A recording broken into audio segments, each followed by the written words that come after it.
కొత్తిమీర నిలవ పచ్చడి చేసుకోవడానికి 2 కొత్తిమీర కట్టలు తీసుకొని చక్కగా వేర్లు కట్ చేసి నీట్‌గా కడిగేసి ఒక క్లాత్‌పై ఆరబెట్టేసాను.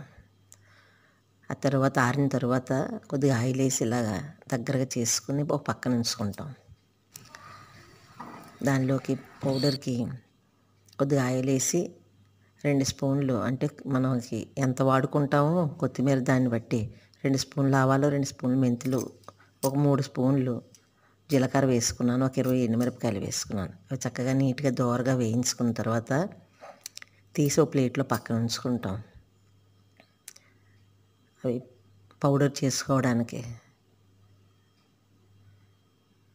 చక్కగా రుచిగా ఉంటుంది ఇలా చేసుకుంటే. అవి 2 చల్లారే లోపుని వేడి నీళ్ళు మరిగించి చింతపండు మగ్గు తీసుకోవడానికని అది చక్కగా నానిపోయిన తర్వాత ఇలాగా ఆ తొక్క తీసి అలాగా చింతపండు మగ్గు తయారు చేసుకొని ఓ పక్కన ఉంచుకుంటాం. అప్పుడు కొత్తిమీర పచ్చడికి పోపు వేసుకుంటాం. ఆవాలు, జీలకర్ర,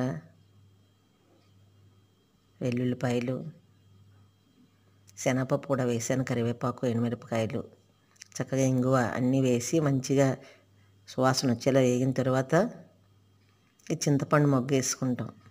ఈ పులిహోరకి చేసుకున్నట్టే దానిలో కాస్త పసుపు, మళ్ళీ పోపుకి తగినంత ఉప్పు కూడా వేసుకొని ఇలా దగ్గరగా చక్కగా చింతపండు ఇలాగా వేపేసుకున్న తర్వాత దానిలో మనము తయారు చేసుకున్నాం కదా ఈ పౌడరు, అది మెత్తగా మిక్సీ అయిపోయిన తర్వాత అప్పుడు ఈ కొత్తిమీర వేసుకొని మిక్సీ చేసుకొని మళ్ళీ కొంచెం నలిగిన తర్వాత కాస్త మనకి సరిపడగా ఉప్పు వేసుకొని మొత్తం మిక్సీ చేసుకున్న తర్వాత ఈ పోపులో వేసుకొని అలా వేపేసుకుంటాం. దగ్గరికి ఆయిల్ పైకి వచ్చే వరకు చక్కగా నీట్గా వేపేసుకుంటే చాలా రుచిగా ఉంటుంది. వేడివేడి అన్నంలో వేసుకోవటానికి 6 నెలల వరకు నిల్వ ఉంటుంది. ఫ్రిడ్జ్లో పెట్టుకుంటే ఇలా చేసి అలా పెట్టేసి. ఇప్పుడు ఇలా మీరు చేసుకుంటారని నేను చేసుకునే విధానం చూపించాను.